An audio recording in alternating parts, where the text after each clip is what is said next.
Lidumira y su esposo habían decidido volverse cristianos. Hablamos del año 900. Había evangelizado la tierra de los eslavos, San Cirilo y San Metodio. Ellos habían inventado incluso las letras del eslavo, que son las letras que usan los rusos. Esas letras que las vemos como al revés, ¿verdad? Esos santos las habían inventado. Entonces, Metodio había evangelizado a Lidumira y a su esposo, que eran los príncipes de Bohemia y de Eslovaquia, es decir, lo que fue Checoslovaquia. Los bautizó y ellos empezaron a propagar la fe de la iglesia, pero los príncipes y los nobles de las repúblicas de Bohemia es esa región checa, se opusieron fuertemente a convertirse.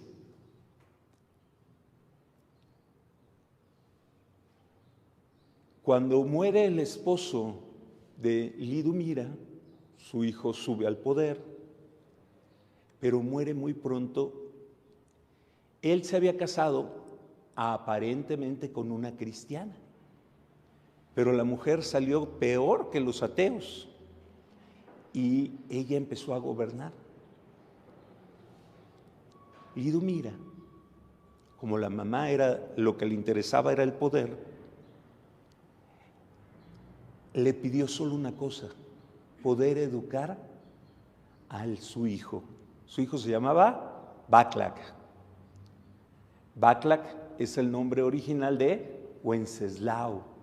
Wenceslao era en alemán, Václav en el idioma de los bohemios, Václav. Muy bien, entonces le pidió educar a Václav, a San Wenceslao, desde chiquito, se lo llevó. Lidumira también es santa, la abuela de San Wenceslao. Lo educó exquisitamente.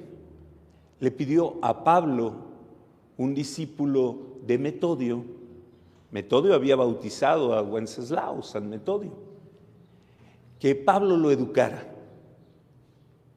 Desde niño hablaba latín, dicen, tan perfectamente como un obispo. Era un niño prodigio, de una nobleza que la abuela había fomentado.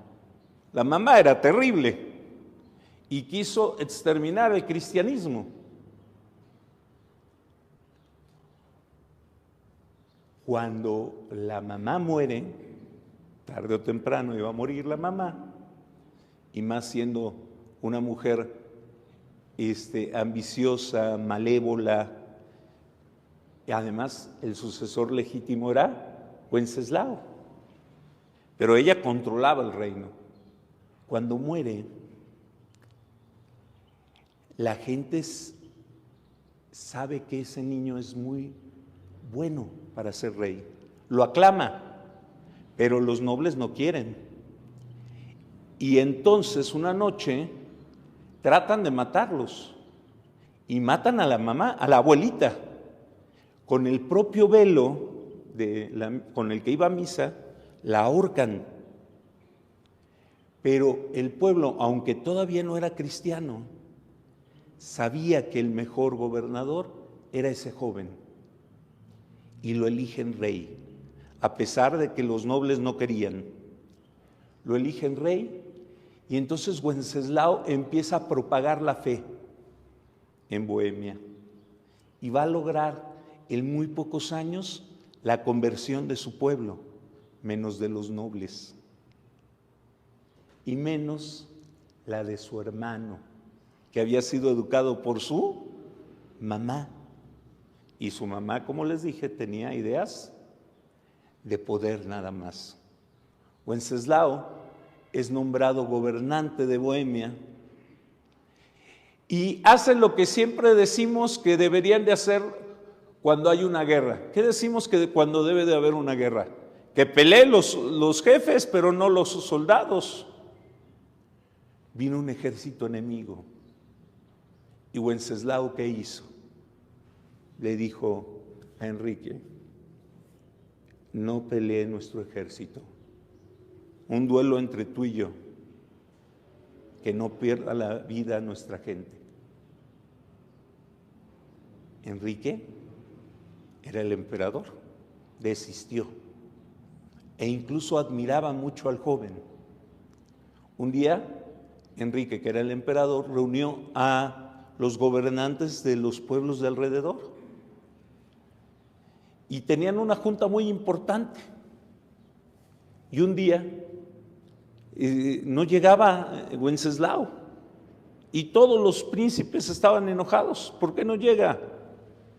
Y el emperador Enrique, que era el rey de Alemania, dice: tranquilos, yo sé qué está haciendo Wenceslao.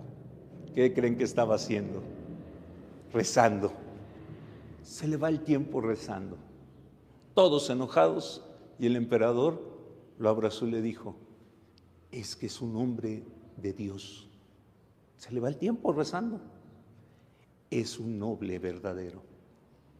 Wenceslao siguió con su política de paz, no a las guerras, y se preocupó por los pobres de su país.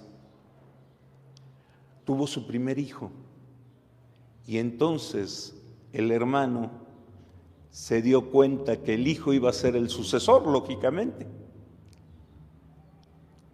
Aliado de todos los que no querían que el cristianismo creciera en Bohemia, un día organizó una fiesta en honor de unos santos, así son la gente macabra, y juntó a todos los nobles anticristianos. Wenceslao tenía 29 años. Sus últimas palabras fueron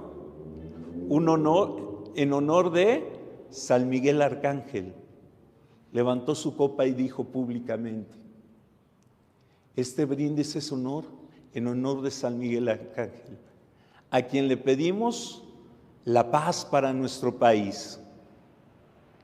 Después de ello, su hermano tomó un cuchillo y lo mató junto con los nobles.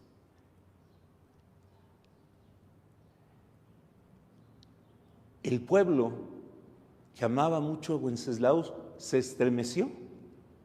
El otro, con el poder, gobernó, pero le pasó lo que el Evangelio de hoy dice. El Evangelio de hoy dice que Herodes, cuando oyó hablar de Jesús, dice: es Juan el Bautista que yo maté. Sus fantasmas interiores.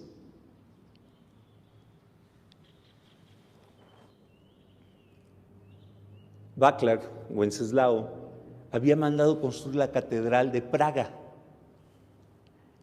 y había pedido una reliquia de un santo, porque no había santos. Su abuelita después va a ser nombrada santa primero que él. Y entonces la primera reliquia que llegaron a Checoslovaquia, a Bohemia, la hicieron catedral. El hermano, por supuesto que no quería que le llevaran a enterrar a la capital del país. Lo había escondido el cuerpo. Pero la gente empezó a pedir milagros por intercesión de Václav. Y los milagros empezaron a multiplicarse. La conciencia de su hermano se dobló. Se dio cuenta de todo el mal que había hecho. Perdón, las últimas palabras no fueron a San Miguel. Hizo el brindis, lo mató, y las últimas palabras de Václav, Wenceslao, fue: hermano, te perdono. Entonces el arrepentimiento llegó después en su hermano. Mandó traer solemnemente el cuerpo de su hermano 3 años después de haberlo matado, y lo enterró en la catedral que había construido Wenceslao. Y empezó una política de cristianización que había seguido su hermano, completamente arrepentido. Václav fue considerado en su época, sobre todo en la época medieval, el modelo del príncipe, un joven valiente, noble, gran militar, desprendido y generoso. Hoy celebramos a este mártir que quiso propagar en su pueblo la fe de la Iglesia y que murió porque los enemigos de la Iglesia trataron de impedir que la fe aumentara con la devoción de San Wenceslao. Pedimos la intercesión de Lidumira, su abuelita, Santa Lidumira, y él, los dos mártires. Nos ponemos en pie.